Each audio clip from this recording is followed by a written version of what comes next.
साहित्य निधि में सुनिए पद्मा सचदेव जी की लिखी हुई डोगरी कहानी मेरा गुल्ला कहाँ है। चारों तरफ पहाड़ों से घिरी वादी में डल लेक नगीने की तरह चमक रही थी। डल लेक की छाती पर हौले हौले एक शिकारा आगे बढ़ रहा था। मैं अधलेटी सी हिमालय के बयार को अपने चेहरे पर महसूस कर रही थी। बीर बहूटी की तरह धीरे धीरे मस्त बयार मेरे चेहरे पर रेंग रही थी। इसका कोई रंग न था। इसे मैं आंखें बंद करके ही महसूसना चाहती थी। शिकारे के चप्पू गुल्ला के हाथ में थे। शिकारा हाउस बोटों की कतार से जरा सा आगे बढ़ा। पीछे लालिता, खुशामदीद, बहिश्त, कई हाउस बोट बुजुर्गों की तरह सिर जोड़े बैठे थे। शिकारा चल रहा था। चप्पू की हल्की सी आवाज़ की लयात्मकता माहौल में रस घोल रही थी। लहरें जैसे लहरा दे रही थीं। सृष्टि हैरान सी खड़ी की खड़ी रहकर डल लेक में अपना चेहरा देख रही थी। अचानक गुल्ला के हाथ रुक गए। चप्पू चलना बंद हुआ तो संगीत रुक गया। मैंने जरा सी आँख की कोर खोली। सामने कमलों का फैलाव था। दूर तक फैले कमल, कमल ही कमल। अपनी डंडियों पर इठलाते, बल खाते, शर्माते कमल झूम रहे थे। आसपास छोटे डोंगों में बैठे बच्चों के हाथों में भी कमल थे। एक 8-9 बरस की नंग धड़ंग लड़की अपने डोंगे से धड़ाम से जल में कूदी। पारदर्शी पानी के नीचे डल की घास इठला रही थी। निरंतर नहाती घास के पत्ते बेहद चिकने और फिसलवा हो रहे थे। इस पानी में लड़की की देह एक मछली की तरह उलटती पलटती ऊपर को आई। उसने सिर बाहर निकाल कर झटका और झटक कर आंखें खोली। उसके हाथ में लाल गुलाब था। दूर 4 चिनारी के चारों चिनार एक दूसरे की तरफ पीट करके खड़े मनुष्य हो गए। उनके हाथों में भी एक एक लाल कमल था। लड़की ने हाँफते हुए मुझसे पूछा, लाल कमल लोगी? मैंने आंखें मीचे मीचे ही कहा, नहीं। उसने कहा, लो, लेना पड़ेगा। हर बरस तुम यहाँ आकर मुझसे कमल लेती हो, अब क्यों नहीं लोगी? ये कमल तुम्हें लेना ही पड़ेगा। मैं हिमालय की गोद में झूलती रही थी। उसकी उद्दंडता पर अचरज से चौंक कर मैंने आंखें खोलीं और गुल्ला की तरफ देखा। उसके हाथों में चप्पू तस्वीर हो रहे थे। उसके दोनों हाथ में भी लाल कमल थे। मैंने ध्यान से देखा, उनमें से खून बह रहा था। गुल्ला के चेहरे पर दहशत थी। अचानक लड़की की आवाज़ गूंजी, ले लो, कमल ले लो, 1 रुपया ही दे देना। अब मैंने लड़की को देखा। वो पानी में खड़ी थी। डल का पानी जम गया था। वो शीशे की तरह चमक रहा था। आसमान बेरंग बेनूर था। डल के जमे हुए पानी की चमक आंखों को चुभने लगी। मैंने देखा, लड़की जमे हुए पानी में अडोल खड़ी थी। उसके हाथों में लाल कमल थे। उनमें से खून चू रहा था। टप टप टप। जमी हुई झील पर खून की परतें दर परतें थीं। कमल की आंखों में उतरा हुआ खून बह रहा था। लड़की की आवाज़ फिर गूंजी, लो ना, कमल नहीं लोगी? देखो, इस बार डल में सिर्फ लाल कमल खिले हैं, पीले या सफ़ेद कमल नहीं खिले। अब यहाँ कभी भी पीले या सफ़ेद कमल ना होंगे, सिर्फ लाल ही कमल होंगे। लो, ले लो ना। मैंने पूरी आंखें खोल दी। कमल के फूल से खून की बूंद ऐसे ही झरती जैसे समंदर पर डूबते हुए सूरज की लाली की एक बूंद। लड़की एकदम बड़ी हो गई थी। वो अभी भी निर्वस्त्र थी। उसके बदन पर पानी की जगह खून की बूंदें थीं। उसके हाथों में कमल के फूल थे। उनसे गिरती लहू की बूंदें जमी हुई डल पर गिरती व फैलकर गोल हो जाती थीं। मैंने लड़की को देखा। वो मुस्कुराई। उस हंसी में दहशत का दरिया पार कर लेने वाली पीड़ा थी। मुझे लगा ये ललदेत की तरह हंस रही है, जैसे ललदेत की सास उसे पत्थर नीचे रखकर ऊपर चावल परोस कर देती थी ताकि वो ज़्यादा लगें, और ललदेत मुस्कुराती थी, वैसे ही वो लड़की हंस रही थी। उसे देखकर मुझे डर लगा। मैंने गुल्ला की तरफ देखा। वो वहाँ न था। मेरा शिकारा बिना मल्लाह के डोल रहा था। चप्पू डल पर नुचे हुए पंखों की तरह पड़े थे। मैंने जोर से पूछा, गुल्ला, तुम कहाँ हो? कहाँ है मेरा गुल्ला? गुल्ला, तुम कहाँ हो? कहाँ हो? मैं हिचकियाँ लेकर रो रही थी। मेरी जाग खुल गई। मैं अपने घर में अपने सोने वाले कमरे में थी। थोड़ी देर तक मुझे समझ न आई कि मैं कहाँ हूँ। मैंने आंखें फाड़ फाड़ कर चारों ओर देखा। मैं लाल कमल के खून के आंसू रोते फूलों का नज़ारा भुला देना चाहती थी। अपनी आवाज़ सुनना चाहती थी। मेरी आवाज़ भीतर, कहीं बहुत भीतर, मेरी रूह की बावड़ी से नीचे, बहुत नीचे थी। मैंने कोशिश करके कहा, मैं कहाँ हूँ? मैं घर में थी, अपने बिस्तर पर थी, पर मेरा गुल्ला कहाँ गया? मैंने फिर चारों ओर देखा और रोकर कहा, मेरा गुल्ला कहाँ है? मैंने अपनी आवाज़ सुनकर लौटने की कोशिश की। टेलीफोन पर ऐसे ही कोई काल्पनिक नंबर डायल किया। वो बज रहा था। सामने घड़ी में सुबह के 4 बजे थे। घड़ी टिक टिक कर रही थी। तो ये स्वप्न था, पर कितना सत्य, कितना मुखर, कितना उजला। इस भयानक सत्य ने फिर ये सवाल मेरे सामने आ रखा, कहाँ है मेरा गुल्ला? ये गुल्ला किसी किस्से का हीरो नहीं, किसी अफसाने का किरदार नहीं, किसी कहानी का राजकुमार नहीं। ये सचमुच का गुल्ला था। ये सचमुच का गुल्ला है, मेरा अपना गुल्ला, मेरा गुलाम मोहम्मद। हर वक्त हंसता रहता था। ड्यूटी पर आता तो भी खुश रहता, जाने लगता तो भी खुश रहता। उसकी उन दिनों नई नई शादी हुई थी। सारा दिन शर्माया सा रहता था। मैं उसकी बीवी के बारे में पूछती तो शर्मा कर भाग जाता और हंसने लगता। इस बात को 32 या 33 वर्ष हो गए। मैं अस्पताल में दाखिल थी। वो वहाँ मेरे वार्ड में खिदमतगार था। शुरू के दिनों में जब मैं बहुत बीमार थी, तब का गुल्ला तो बहुत याद नहीं, लेकिन होश में आने के बाद का गुल्ला याद है। उसका घर निषाद बाग के पास था। उसका बाप दूध बेचता था। उनकी अपनी गाय भैंसें थीं।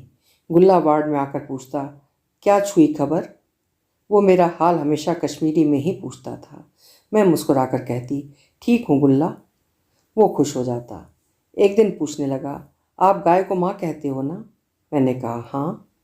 वो खचरी सी हंसी हंसकर बोला, गाय को क्यों माँ कहते हो? मैंने बड़े इत्मीनान से कहा, गुल्ला, जिसकी माँ नहीं रहती ना, उसे भी गाय के दूध पर पाला जा सकता है, इसलिए ये माँ ही तो हुई। गुल्ला को नुक्ता समझ में आ गया। सिर हिलाकर बोला, हाँ ये ठीक है, फिर तो गाय सबकी माँ है। मैंने कहा, हाँ सभी की। मैं गायों की खूब खिदमत करता हूँ। रोज़ सवेरे अंधेरे में जब मस्जिद में अजान होती है, मैं उठ जाता हूँ। सकीना सोई रहती है। मैंने मुस्कुराकर पूछा, तुम्हारी बीवी ना? हाँ, तुम तो मौज हो भाई। मैंने कहा, हाँ, माँ से कुछ छुपा नहीं रहता। फिर मैं तुम्हें मौज ही कहूँगा। हाँ, मौज ही कहना। इस तरह गुलाम मोहम्मद उर्फ गुल्ला मेरा बेटा हो गया। गुल्ला मुझसे 7-8 साल ही बड़ा था, पर उसके चेहरे की मासूमियत किसी भी बच्चे जैसी हो सकती थी। मौज कहने के बाद न सिर्फ वो मेरा खास ख्याल ही रखता, बल्कि इज्जत भी बहुत करता था। वो पहाड़ियों पर गायों को चरने छोड़ आता तो वहाँ से कोई अलभ्य फूल, कोई पत्ता मेरे लिए जरूर लाता। हर इतवार को वो पशुओं को गीले कपड़े से पोंछता या गर्मियों में नहलाता था। फिर मुझे कहता, गायें मुझे बड़ा प्यार करती हैं। शाम को चारा डालता हूँ तो प्यार से हाथ चाटती हैं, पोंछता हूँ तो एकदम चुपचाप खड़ी रहती हैं। मैंने कहा, इंसान करे ना करे पर पशु खिदमत की कद्र करते हैं। देखो ना, तुम मेरी इतनी सेवा करते हो तो मुझे बड़े अच्छे लगते हो। गुल्ला हंसा, मेरी चद्दर बदलते हुए बोला, तुम तो मेरी मौज हो ना? हाँ गुल्ला। सवेरे दातुन या अखरोट के पत्ते भी मुझे गुल्ला ला कर देता। फिर कहता, इससे दांत एकदम सफ़ेद होते हैं। कभी कभी कोई ऐसा फूल लाकर मेरे पास दवाई की किसी खाली बोतल में रखकर कहता, इस साल ये फूल खूब खिले हैं, बस एक तोड़ लाया हूँ। ऐसा फूल तुम्हें कभी नहीं मिलेगा। मैं जंगली फूलों को सूंघती, उनमें से खट्टी मीठी खुशबू आती। जंगली गुलाब की महक निराली ही होती। उसके पीले चमकते रंग में भी गजब का निखार और कशिश होती। उसकी खुशबू में हिमालय से आई बयार की ताजगी होती। मेरी चारपाई पे सारा दिन जंगली गुलाब अपनी महक भरी सांसें छोड़ता रहता।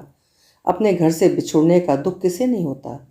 पूरे कमरे में फैली उसकी महक में खोई खोई मैं उसके दुख का नाप करती रहती। एक रोज़ गुल्ला बड़ा खुश था। आते ही बोला, हे मोजी, आज असी ओस बख्शी साहेब आमुद, अर्थात हे माँ, आज हमारी तरफ बख्शी साहेब आया था। मैंने वैसे ही पूछ लिया, कौन बख्शी साहेब? ओ मोजी, बख्शी साहेब को नहीं जानती? अरे कश्मीर के प्राइम मिनिस्टर। मोजी तुम पागल हो? मैंने पूछा, जम्मू के नहीं? हाँ जम्मू के भी। मैंने उसे छेड़ते हुए पूछा, बख्शी साहब ने तुम्हें क्या कहा? मुझे क्या कहता, हमने सलाम किया, उसने भी सलाम किया, बस। मैंने फिर उसे छेड़ा, बख्शी साहब ने तुम्हारा नाम नहीं पूछा? वो शर्मा गया। फिर कहने लगा, तुम पागल हो, वो नाम क्यों पूछता? जो मेरा नाम वो उसका नाम। मैंने कहा, पर तुम्हारा नाम तो गुल्ला है। वो लापरवाही से बोला, हाँ, जब वो छोटा होगा तब उसका नाम भी गुल्ला ही होगा। कश्मीर में हर गुलाम मोहम्मद कभी ना कभी गुल्ला जरूर होता है। मैंने उसे सवालिया निगाहों से देखा। वो कहने लगा, ये सच है, देखो जो गुलाम मोहम्मद रेडियो पर गाता है ना, उसका नाम भी बचपन में गुल्ला था, उसने मुझे बताया था। फिर वो मेरी टेबल साफ करते करते हब्बा खातून का गीत गाने लगा। वरी वैन सत बारे छसनो, चार कर म्योन मालिन्यो हो, वरी वैन सत।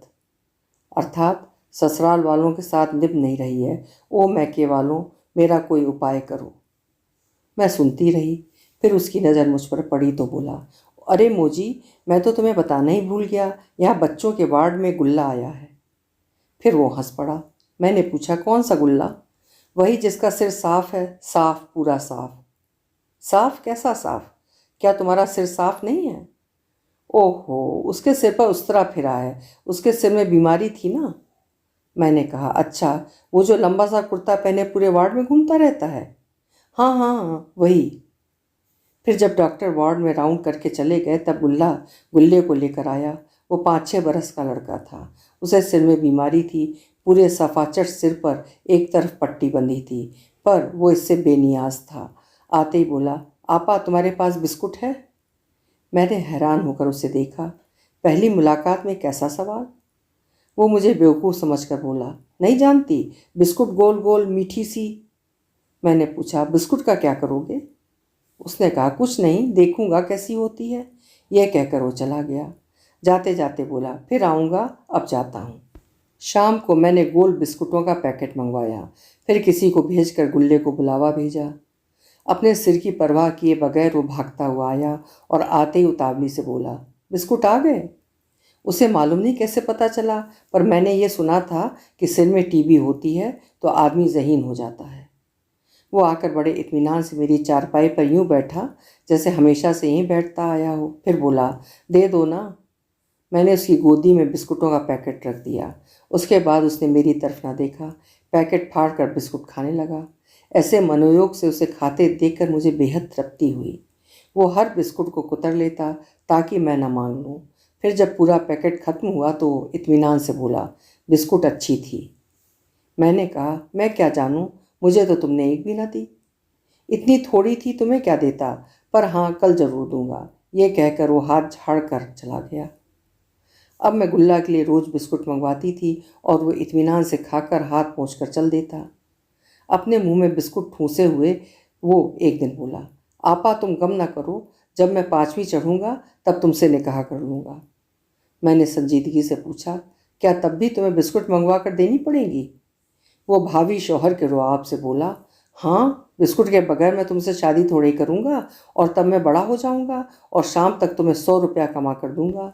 जब गर्मियों में हिंदुस्तान से विजिटर आएंगे तब मैं दिन रात काम करके तुम्हारे लिए रुपए कमाऊँगा। हाँ, पर देखो, खाना तुम्हें बनाना पड़ेगा, मैं तुम्हें मुर्गा कटवा कर ला दूँगा। मैंने कहा, तुम क्यों नहीं काटोगे? ना ना, मैं क्यों काटूँ, मुझे खून से डर लगता है। मैंने कहा, गुल्ला तुम तो छोटे हो, शादी कैसे होगी? मैं तब छोटा थोड़ा ही रहूँगा, मैं बहुत बड़ा हो जाऊँगा, तब तुम मुझे गुलाम मोहम्मद कहना, गुल्ला नहीं। और जब मैं बड़ा हो जाऊँगा तब तुम छोटी हो जाना, और जब काजी साहब निकाह के लिए पूछें तब हाँ कर देना। पर खाना बनाना सीखना, मेरी माँ तब खाना नहीं बनाएगी, हाँ तुम ही बनाना। तुम क्या क्या खाओगे? क्या खाऊँगा? हाक और भात, कभी कभी तुम उसमें गोश्त भी डालना, फिर वो मज़ेदार होगा। मैंने एक आज्ञाकारिणी भावी पत्नी की तरह सिर झुकाकर मंजूर कर लिया और कहा, मीट के शोरबे में हाक खूब मुलायम हो जाएगा। मैं तुम्हें गांव से शाली मतलब कश्मीरी चावल मंगवा कर दूंगा। वो चावल अच्छा होता है, हिंदुस्तान में कहीं नहीं मिलता। बिस्कुट खा चुकने के बाद घर के खाने की याद आते ही गुल्ला को माँ की याद आई। कहने लगा, मेरी माँ बहुत अच्छा गोश्त पकाती है, जब कभी मुर्गा कटता था मैं वहाँ से उठ जाता था, मुझे उससे डर लगता था। मुर्गे को पता चल जाता था उसे काटा जाएगा, इसलिए वो ज़ोर ज़ोर से रोता था। मैंने कहा, फिर तुम उसे खाते क्यों हो? वो बोला, खुदा ने उसे खाने के लिए बनाया है। मैंने उसके सिर पर स्नेह से हाथ फेरा। फिर पूछा, गुल्ला, खुदा ने मुझे और तुम्हें बीमार क्यों कर दिया? वो सोचने सा लगा, फिर बड़े बुजुर्ग की तरह बोला, अपने अपने गुनाह तो भुगतने ही पड़ते हैं। मैंने कहा, गुल्ला तुमने तो कोई गुनाह नहीं किया, मैंने भी नहीं किया, फिर ये मुझी बीमारी क्यों हुई? गुल्ला गंभीर हो गया, फिर बोला, हम जो गुनाह करते हैं उनका पता हमें नहीं रहता, अल्लाह मियाँ खुद हिसाब रखते हैं। वो जैसे इस पचड़े में पड़ना ही नहीं चाहता था। ये कहकर वो भाग गया। मैं उसे जाते हुए देखती रही। फिर एक दिन मुंह में बिस्कुट भरकर उसने कहा था, आपा मेरे गुनाह खत्म हो गए हैं, मैं ठीक हो गया हूँ। आज बड़े साहब ने आकर कहा गांव से किसी को बुला लो, मुझे आकर ले जाएगा। आपा तुम्हें भी खुदा जल्दी ही निजात देगा। उसने बुजुर्गों की तरह दोनों हाथ ऊपर उठाकर कहा, आमीन। मैंने भी कहा, सुम्ब आमीन। फिर वो चला गया। गुल्ला चला गया, फिर भी गुल्ला था। वो मेरी खिदमत करता था और सारे कश्मीर की खबरें मुझे सुनाता था। वो जब मौज में होता मुझसे कहता, मेरे बाप को तो बख्शी साहब ने पाला है। मैं पूछती वो कैसे? वो कहता, मेरा भाई तो उसी के पास चौकीदार था, बख्शी साहब बड़ा आदमी हुआ तो उसे कांस्पिटल बना दिया। बख्शी साहब ही उसका बाप है। मैं उसकी इस इबादत पर हैरान रह जाती। कितना सीधा सच्चा इंसान था मेरा गुल्ला। इतने बरसों बाद ख्वाब में आया भी तो कब, जब कमल के फूलों से महक की जगह खून की बूंदें चूने लगीं, जब आग लग गई, जब कश्मीर एक खबर हो गया। इस गुल्ले को तो मैं जानती थी, पर यह कौन गुलाम मोहम्मद है जिसकी तस्वीर आज अखबार के मुख्य पृष्ठ पर है, जिसके हाथ में AK-47 है, जिसके मुंह पर नकाब है, जिसकी आंखों में दहशत है, जिसके हाथों में खून लगा है, जिनमें बंदूक है जो किसी को भी मार सकती है। यही अगर मेरा गुल्ला है तो इसके मासूम हाथों में बंदूक पकड़ाने वाले हाथ किसके हैं? इसका जिम्मेदार कौन है? कौन है इसका जिम्मेदार? ये थी कहानी मेरा गुल्ला कहाँ है, जिसको लिखा था पद्मा सचदेव जी ने।